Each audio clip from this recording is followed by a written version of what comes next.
Hello again, here I am in the kitchen, and today I'm making a meal that is light and perfect for a summer evening. It's not very heavy, there's not a lot of cream or heavy sauces. It's just angel hair pasta with tomato and garlic and a grilled chicken. So let's get started with that and we'll get right into the recipe. So we're just going to go ahead and start with our chicken because that will take the longest to cook. With some salt and pepper on both sides and a little bit of Italian herb.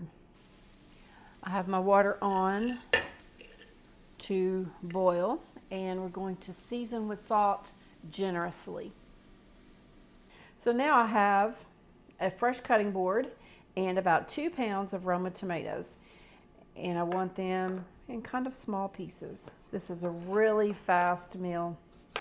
Once you get your tomatoes diced, you're going to heat up some olive oil in a skillet. So that's the next step, is olive oil.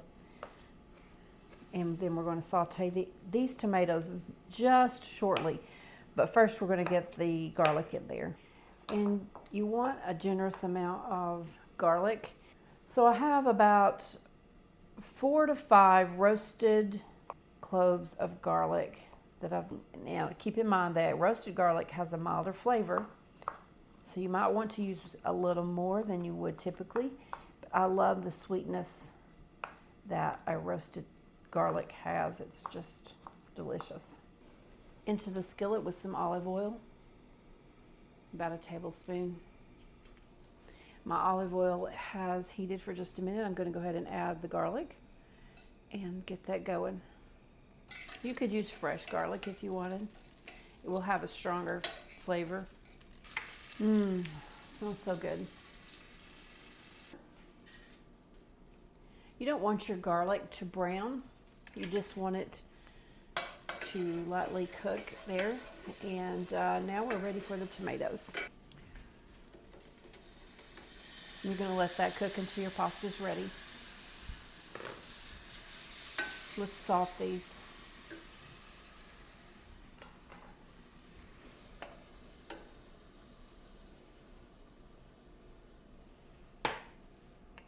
Let's go ahead and add some basil. If you have fresh basil, that would be wonderful at this time. My basil did not make it this year, so I'm just going to go with the dried. Just a tip when you're making pasta, it's always a good idea to reserve just a little bit of the pasta water, just in case your pasta or sauce is a little too dry. So we're going to set that aside, and it's time to drain the pasta.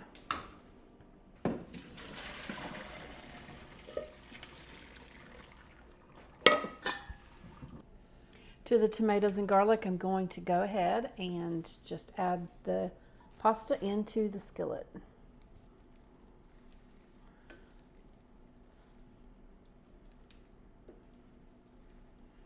It seems a little dry to me. I'm going to add just a little bit of pasta water.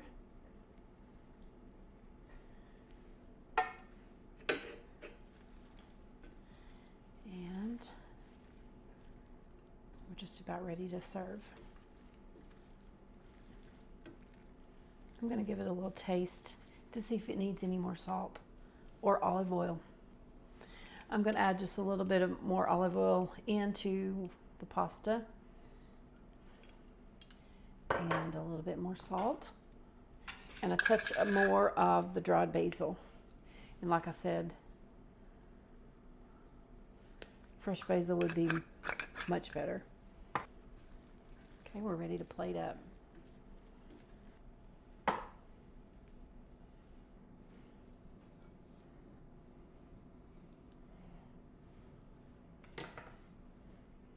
And to top it off with some crumbled feta cheese.